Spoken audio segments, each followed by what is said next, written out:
Le livre des Juges, chapitre 11. Jephthé, le Galaadite, était un vaillant héros. Il était fils d'une femme prostituée, et c'est Galaad qui avait engendré Jephthé. La femme de Galaad lui enfanta des fils qui, devenus grands, chassèrent Jephthé et lui dirent « Tu n'hériteras pas dans la maison de notre père, car tu es fils d'une autre femme. » Et Jephthé s'enfuit loin de ses frères, et il habita dans le pays de Tob. Des gens de rien se rassemblèrent auprès de Jephthé, et ils faisaient avec lui des excursions. Quelque temps après, les fils d'Ammon firent la guerre à Israël. Et comme les fils d'Ammon faisaient la guerre à Israël, les anciens de Galaad allèrent chercher Jephthé au pays de Tob. Ils dirent à Jephthé, « Viens, tu seras notre chef, et nous combattrons les fils d'Ammon. » Jephthé répondit aux anciens de Galaad, « N'avez-vous pas eu de la haine pour moi, et ne m'avez-vous pas chassé de la maison de mon père? Pourquoi venez-vous à moi maintenant que vous êtes dans la détresse ?» Les anciens de Galaad dirent à Jephthé, « Nous revenons à toi maintenant afin que tu marches avec nous, que tu combattes les fils d'Ammon et que tu sois notre chef, celui de tous les habitants de Galaad. » Jephthé répondit aux anciens de Galaad, « Si vous me ramenez pour combattre les fils d'Ammon et que l'Éternel les livre devant moi, je serai votre chef. » Les anciens de Galaad dirent à Jephthé, « Que l'Éternel nous entende et qu'il juge, si nous ne faisons pas ce que tu dis. » Et Jephthé partit avec les anciens de Galaad. Le peuple le mit à sa tête et l'établit comme chef, et Jephthé répéta devant l'Éternel, à Mitzpa, toutes les paroles qu'il avait prononcées. Jephthé envoya des messagers au roi des fils d'Ammon pour lui dire, « Qu'y a-t-il entre moi et toi, que tu viennes contre moi pour faire la guerre à mon pays ?» Le roi des fils d'Ammon répondit aux messagers de Jephthé, « C'est qu'Israël, quand il est monté d'Égypte, s'est emparé de mon pays, depuis l'Arnon jusqu'au Jabbok et au Jourdain.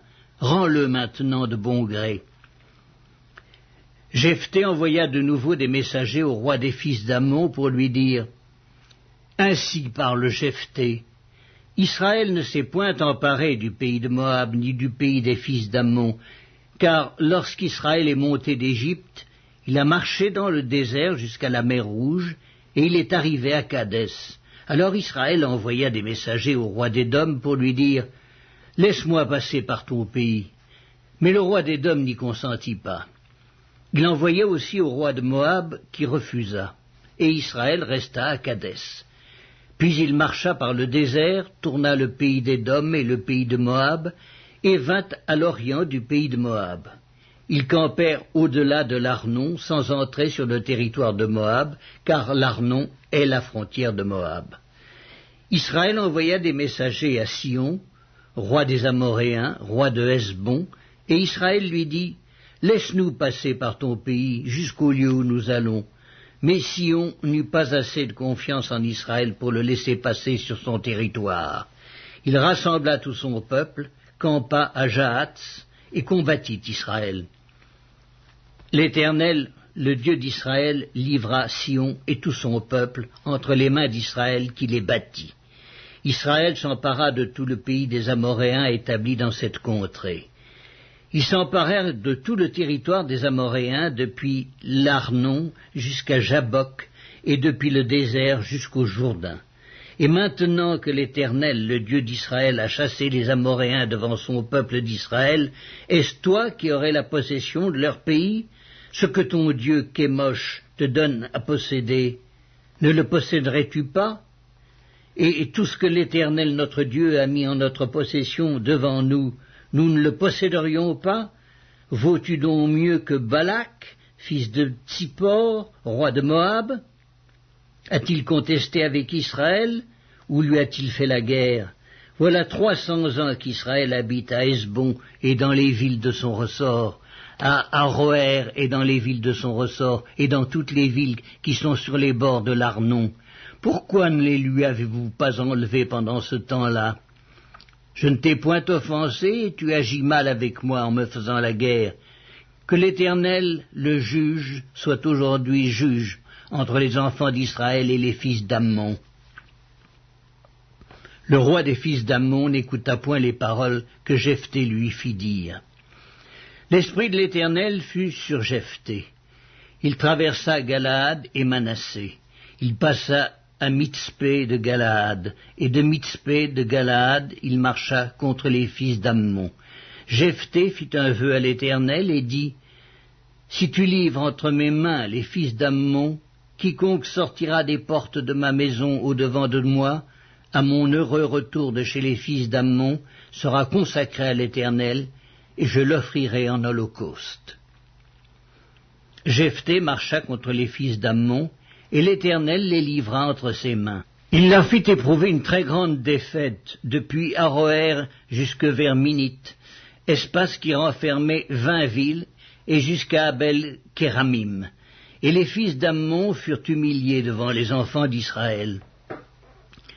Jephthé retourna dans sa maison à Mitzpa, et voici sa fille sortit au-devant de lui avec des tambourins et des danses. C'était son unique enfant, il n'avait point de fils et point d'autre fille. Dès qu'il la vit, il déchira ses vêtements et dit, « Ah, ma fille, tu me jettes dans l'abattement, tu es au nombre de ceux qui me troublent. J'ai fait un vœu à l'Éternel et je ne puis le révoquer. » Elle lui dit, « Mon père, si tu as fait un vœu à l'Éternel, traite-moi selon ce qui est sorti de ta bouche, maintenant que l'Éternel t'a vengé de tes ennemis, des fils d'Ammon. » Et elle dit à son père, « Que ceci me soit accordé, laisse-moi libre pendant 2 mois. Je m'en irai, je descendrai dans les montagnes et je pleurerai ma virginité avec mes compagnes. » Il répondit, « Va. » Et il la laissa libre pour 2 mois. Elle s'en alla avec ses compagnes et elle pleura sa virginité sur les montagnes. Au bout des 2 mois, elle revint vers son père et il accomplit sur elle le vœu qu'il avait fait. Elle n'avait point connu d'homme. Dès lors s'établit en Israël la coutume que tous les ans les filles d'Israël s'en vont célébrer la fille de Jephthé, le Galaadite, 4 jours par année. Le livre des Juges, chapitre 12. Les hommes d'Éphraïm se rassemblèrent, partirent pour le nord, et dirent à Jephthé, « Pourquoi es-tu allé combattre les fils d'Ammon sans nous avoir appelés à marcher avec toi ? Nous voulons incendier ta maison et te brûler avec elle. » Jephthé leur répondit, « Nous avons eu de grandes contestations, moi et mon peuple, avec les fils d'Ammon, et quand je vous ai appelés, vous ne m'avez pas délivré de leurs mains. Voyant que tu ne venais pas à mon secours, j'ai exposé ma vie et j'ai marché contre les fils d'Ammon. L'Éternel les a livrés entre mes mains. Pourquoi donc aujourd'hui montez-vous contre moi pour me faire la guerre ?» Jephthé rassembla tous les hommes de Galaad et livra bataille à Éphraïm. Les hommes de Galaad battirent Éphraïm parce que les Éphraïmites disaient « Vous êtes des fugitifs d'Éphraïm. Galaad est au milieu d'Éphraïm, au milieu de Manassé. » Galaad s'empara des gués du Jourdain du côté d'Éphraïm, et quand l'un des fuyards d'Éphraïm disait « Laissez-moi passer », les hommes de Galaad lui demandaient « Es-tu Éphraïmite » Il répondait « Non ». Il lui disait alors « Eh bien, dis Shibboleth ». Et il disait « Sibboleth », car il ne pouvait pas bien prononcer, sur quoi les hommes de Galaad le saisissaient et l'égorgeaient près des gués du Jourdain. Il périt en ce temps-là 42 000 hommes d'Éphraïm. Jephthé fut juge en Israël pendant 6 ans. Puis Jephthé, le Galaadite, mourut et fut enterré dans l'une des villes de Galaad. Après lui, Ibtsan de Bethléem fut juge en Israël. Il eut 30 fils, il maria 30 filles au dehors, et il fit venir pour ses fils 30 filles du dehors. Il fut juge en Israël pendant 7 ans. Puis Ibtsan mourut et fut enterré à Bethléem. Après lui, Élon de Zabulon fut juge en Israël. Il fut juge en Israël pendant 10 ans.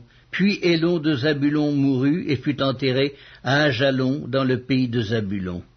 Après lui, Abdon, fils de Hillel, le Piratonite, fut juge en Israël. Il eut 40 fils et 30 petits-fils qui montaient sur 70 ânons. Il fut juge en Israël pendant 8 ans, puis Abdon, fils d'Hillel, le Piratonite, mourut et fut enterré à Piraton, dans le pays d'Éphraïm, sur la montagne des Amalécites. Le livre des Juges, chapitre 13. Les enfants d'Israël firent encore ce qui déplaît à l'Éternel, et l'Éternel les livra entre les mains des Philistins pendant 40 ans. Il y avait un homme de Tsoréa, de la famille des Danites, et qui s'appelait Manoach. Sa femme était stérile et n'enfantait pas. Un ange de l'Éternel apparut à la femme et lui dit, « Voici, tu es stérile et tu n'as point d'enfant, tu deviendras enceinte et tu enfanteras un fils. Maintenant, prends bien garde, ne bois ni vin ni liqueur forte et ne mange rien d'impur, car tu vas devenir enceinte et tu enfanteras un fils. Le rasoir ne passera point sur sa tête, parce que cet enfant sera consacré à Dieu dès le ventre de sa mère, et ce sera lui qui commencera à délivrer Israël de la main des Philistins. » La femme alla dire à son mari, « Un homme de Dieu est venu vers moi, et il avait l'aspect d'un ange de Dieu, un aspect redoutable.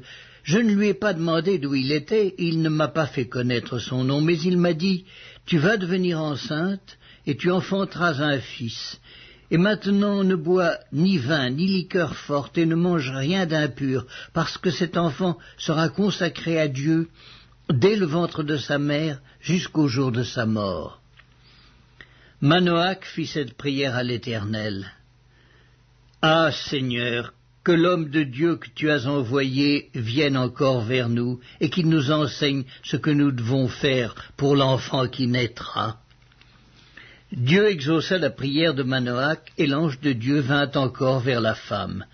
Elle était assise dans un champ et Manoach, son mari, n'était pas avec elle.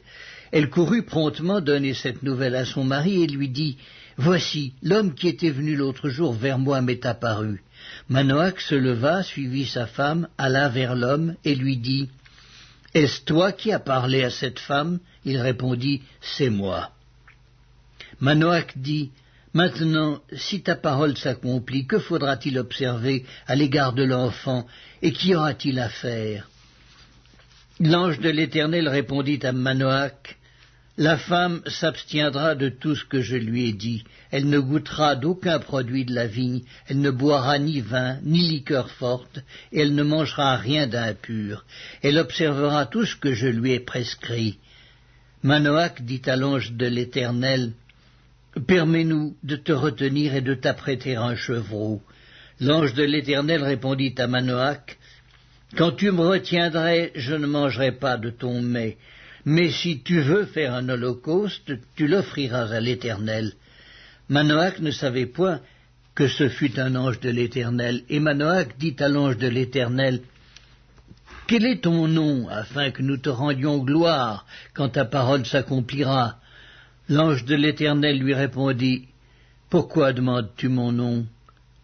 Il est merveilleux. » Manoach prit le chevreau et l'offrande, et fit un sacrifice à l'Éternel sur le rocher. Il s'opéra un prodige pendant que Manoach et sa femme regardaient. Comme la flamme montait de dessus l'autel vers le ciel, l'ange de l'Éternel monta dans la flamme de l'autel. À cette vue, Manoach et sa femme tombèrent la face contre terre. L'ange de l'Éternel n'apparut plus à Manoach et à sa femme. Alors Manoach comprit que c'était l'ange de l'Éternel.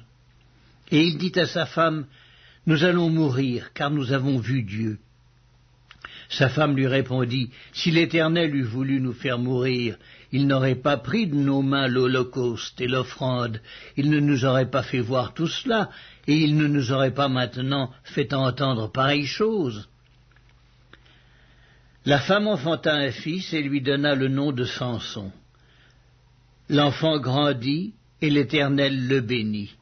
Et l'esprit de l'Éternel commença à l'agiter à Machanédan, entre Tsoréa et Eshtaol.